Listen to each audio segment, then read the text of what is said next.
Hey guys, before the video gets underway, make sure to check out the draft video that I did talking with an OHL data tracker, looking at the best player available versus positional needs, talking about different trade down scenarios, who is must have at number 15th overall. Are there some late round steals and who are they? It's a longer video, but I did include time codes in them so you can skip around the video and watch the parts that you would like to watch. I will link that above the screen right now and in the description of the video. Put a lot of effort, a lot of research into it. Please go check that out. Also, hey, we are less than like 30 or 25 subscribers away from 2,000. You, new person watching this video, you, person who has watched 2 or 3 of these videos and are not already subscribed, help me reach 2,000. Welcome to Downtown Sports. My name is Downtown Stephen Brown, and in today's video, guys, normally I don't feed too much into rumors, but over the past couple of days, it is silly season, and it is fun to talk about these rumors and discuss them in depth. And over the past couple of days, we've gotten some juicy Maple Leafs rumors. And the first one comes to us here from David Pagnana, and we know that the Toronto Maple Leafs are open and willing to listen to offers on goalie Frederik Andersen here, and the Carolina Hurricanes have been one of the teams that are rumored to be interested in him, as well as the Edmonton Oilers and the Calgary Flames and maybe a couple of other mystery teams. Now, if you're looking at that trade offer, Frederik Andersen for Dougie Hamilton, I think that would be an absolute fleecing by Kyle Dubas on his part, just because Dougie Hamilton over the past couple of seasons has been one of the better defensemen in the entire NHL. In terms of expected goals above replacement here, he's third in defenseman over the course of the last 2 seasons, and primarily that is from his offense. But that would be really interesting to see the Leafs have 2 of the best offensive defensemen in the entire league on their team next year, along with Jake Muzzin. Look, I'm not saying they're going to do it, but if they did do it, they'd have over $4 million to go out and get Frederik Andersen's replacement, and they could be adding Dougie Hamilton and a guy like Dylan DeMello as well.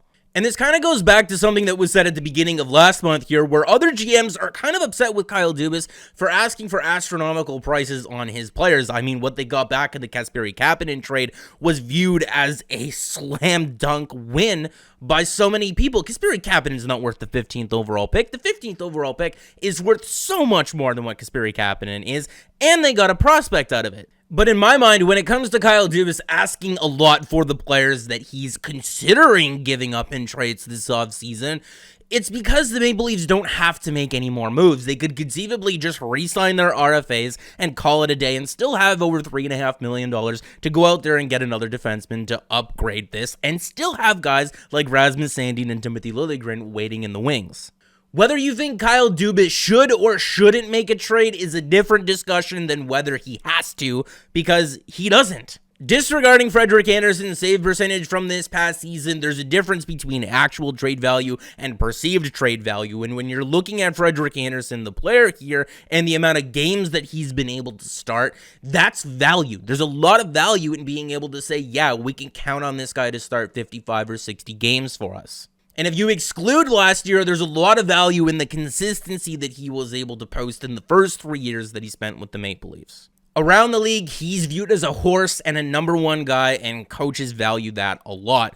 And especially because he's only owed $1 million in real money after the Maple Leafs pay out that $4 million signing bonus. Frederik Andersen does hold a lot of trade value, so I don't think the Maple Leafs are too far off in asking for Dougie Hamilton there. I think it's a little bit crazy and very lopsided in that deal, even with the perceived value of Frederik Andersen there, but I don't think they're too far off. But if you're looking at the other defensemen that the Carolina Hurricanes have, maybe that's a conversation that starts with Dougie Hamilton and later progresses or evolves into something else as we move through the offseason.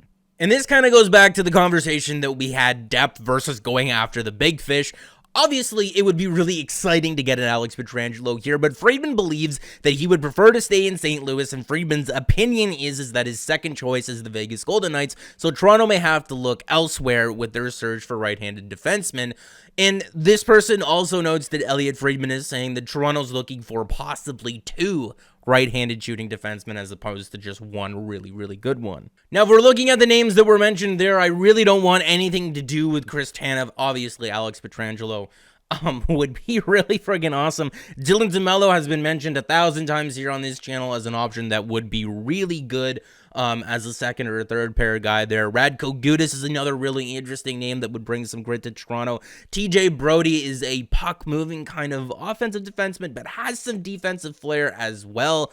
He is a left-shooting guy who plays on the right side there. And Trevor Van Riemsdyk is an interesting option. I mean, we just took a look at Carolina's defense there, and there is a huge logjam and a struggle for minutes there. So maybe that's why his 19-20 season wasn't the greatest. But if we're coming back to this armchair GM here, conceivably with $3.5 million, you can see how that would be enough to add one of those guys, excluding Alex Pietrangelo that we talked about in the previous clip, but not two.